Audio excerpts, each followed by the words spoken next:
Guys, I wasn't even gonna make this video, except all of you told me to make it. So check it out.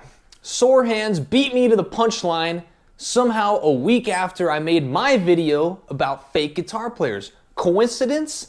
I don't know. Or has he watched my channel? I don't know. Sore Hands, if you see this video, let's make a video together. We're here. Marcin is maybe the fakest guitar player on the entire fucking internet. And I'm gonna tell you why I actually think that, okay?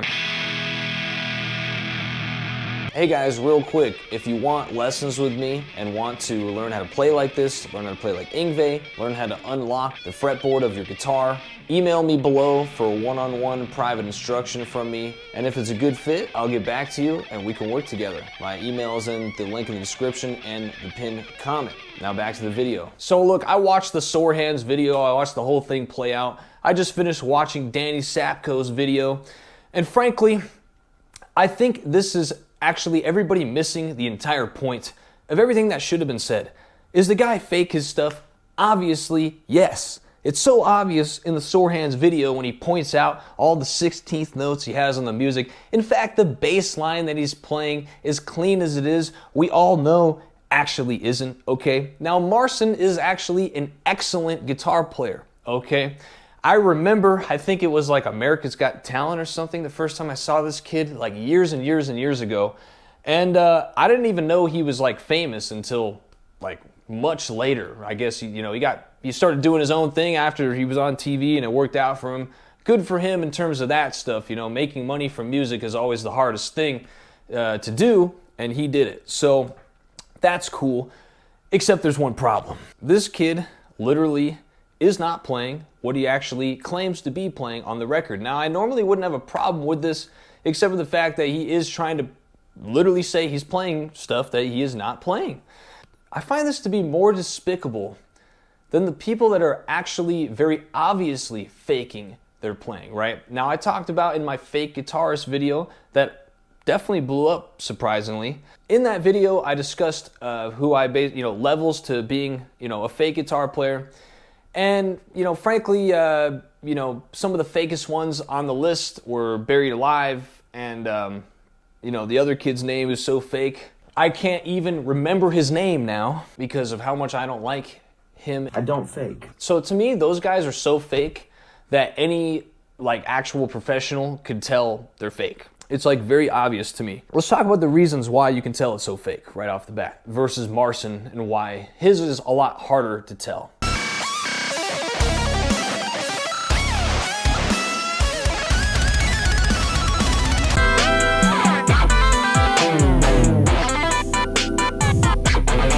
Their music is so overproduced. The guitar literally has zero dynamic range. You can tell just listening to the tone of the guitar that they've almost probably nearly made the whole thing with neural DSP plugins or quad cortex or something to that effect.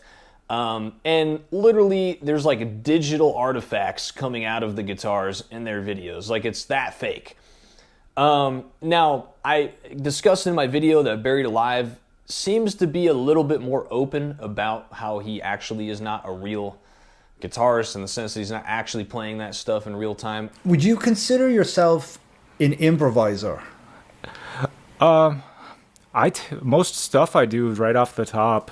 Not physically though, He does mime it to Instagram, and I understand, the hustle of doing that. A lot of influencers do that. I don't like to do that. Especially in recent time after I've seen all these fake people do it. I think it's not helping and very inauthentic, but I can respect when someone actually admits to them, faking the stuff.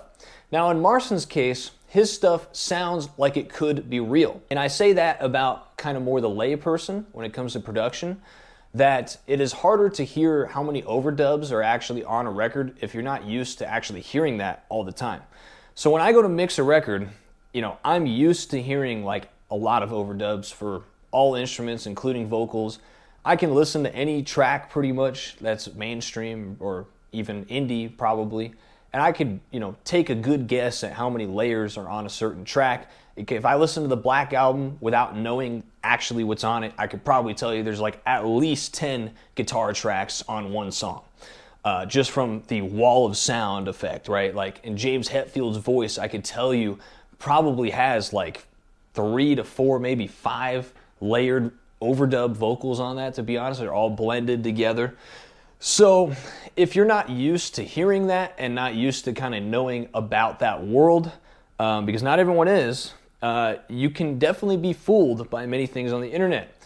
Now for me, there's a couple deeper issues with Marcin's guitar playing that I find to be even more despicable than some of these other people, for the fact that he's actually trying to pass it off as real because of these things. Now, obviously Sore Hands discussed the 16th note problem in his playing, but that was really the only thing he got him for, you know, and he obviously learned part of his song, tried to play along with it, and I, you know, respect him for that, and I think that's cool.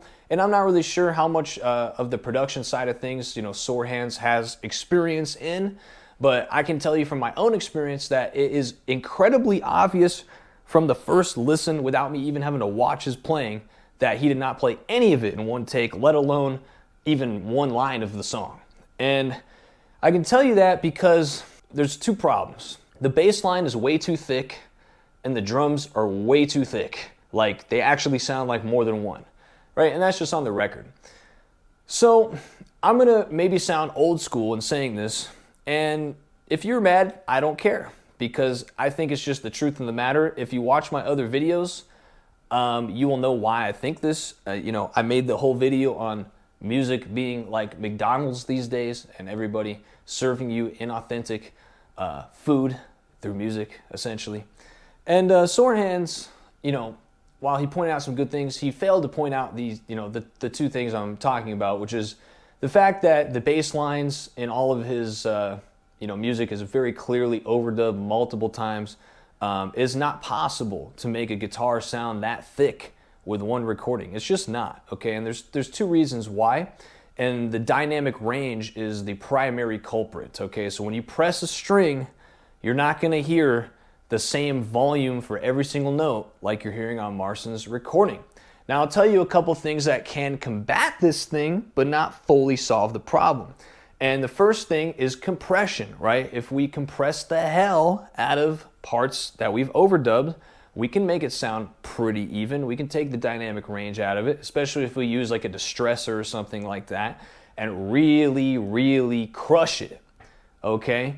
The other factor though on why I 99% don't believe this is the case, and that I don't believe it's one take with a massive compressor on it, is because literally none of it sounds like it has any dynamic range, which tells me there's a bunch of punch-ins and a bunch of overdubs.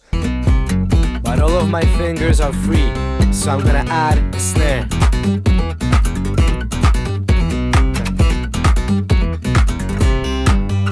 Way more than this. Like,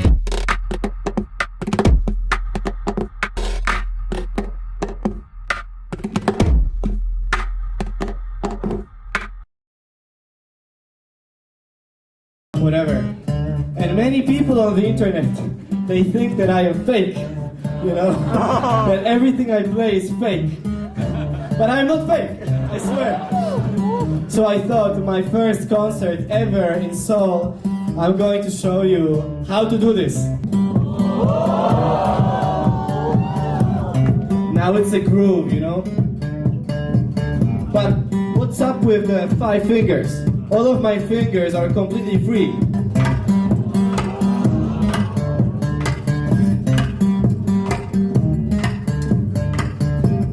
So now it's almost like a drummer, you know, almost.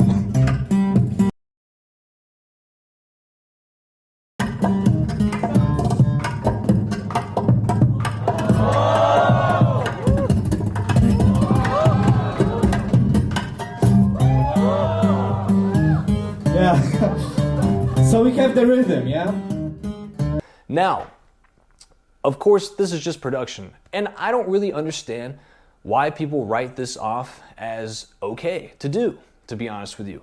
So, you know, it's not okay to do for YouTube, like if you mime it, or I'm sorry, it's not okay to do if you tell people it's real and you're playing it over a recording, but it is okay to do in the studio where they just can't see you doing it on video, how does that make any sense?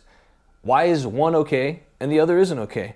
To me, I would just say, if you are trying to be a virtuosic musician, no overdubs are okay. Okay? I'm just gonna keep it real right now. And what I mean by that, I'm not saying don't punch in, okay? Like, look, if I said that, we're all guilty, okay?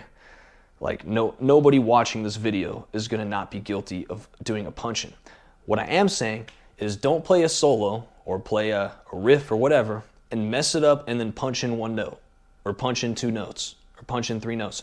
Replay it. Replay the part. Replay like 12 bars of it, okay?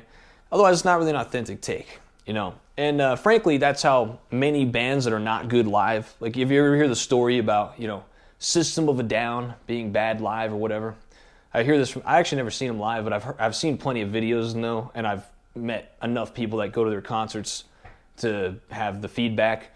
But they are allegedly like one of the worst live bands, I guess.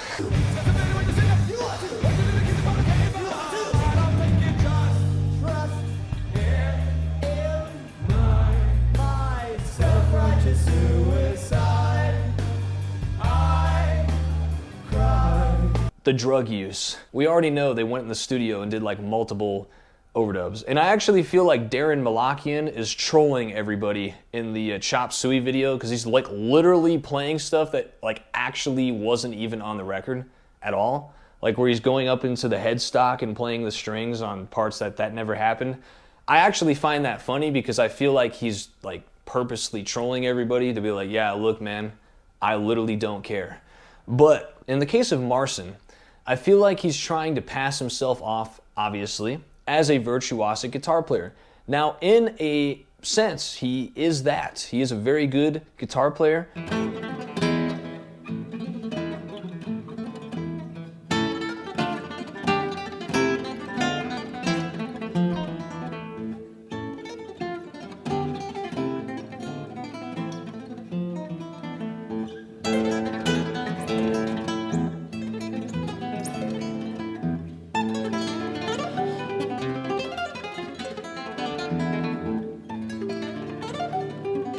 He can play, I would say 90% of his material live and do a pretty good job, but I do find it to be inauthentic that you are actually trying to just pass off your recordings as you actually playing and then also miming to the recordings as if that is you playing it in one take. I actually find this to be more disingenuous than the guys that are just truly fake to the core. Because at least, you know, everyone can pretty much tell they're fake. But to Marcin, you know, it's like you're not only doing, you know, yourself a disservice, but you're actually doing the entire art form a disservice by doing these kinds of things, you know? Be honest about production. There's no shame in it, honestly, because everyone knows you can play. So I would actually say there's no shame in just admitting that you have like a ton of overdubs on your records. And yes, I've heard the phone recording of you playing. There's still dynamic range, though, in the recordings. See, that's what I'm saying. When you're live, there's dynamic range. When I listen to a recording, there's no dynamic range, and I can tell it's overdubbed, you know? You can't fool an engineer, sound engineer, by the way. Not that kind of engineer. But you can't fool somebody that's in that space, you know? Like, you might be able to fool other guitar players because they only do the guitar thing, but you cannot fool someone who's actually a sound engineer who's been doing it over a decade professionally on top of being a professional musician for 15 years. You can't fool me. So, look, I don't hate this guy personally or anything like that, by the way. Not a personal thing. I do think, though, that you are being disingenuous to the art form of virtuosic playing in general. And if we are going to eventually meet our predecessors somewhere in the middle, meaning Bach, Chopin, Franz Liszt, all these people that I admire, you know, their music, we will never actually get there again if people keep doing things like this and passing it off as real. The reason why someone like Bach is so sought after in his music is because it was all real. You know, they didn't even have recording then. The recording was the sheet music. You know, you only get one try. You had to be the best to play that. And I just think we're killing music even further by even these little tiny things like, oh, you didn't play 16th notes. Why are we letting that happen? It's not okay.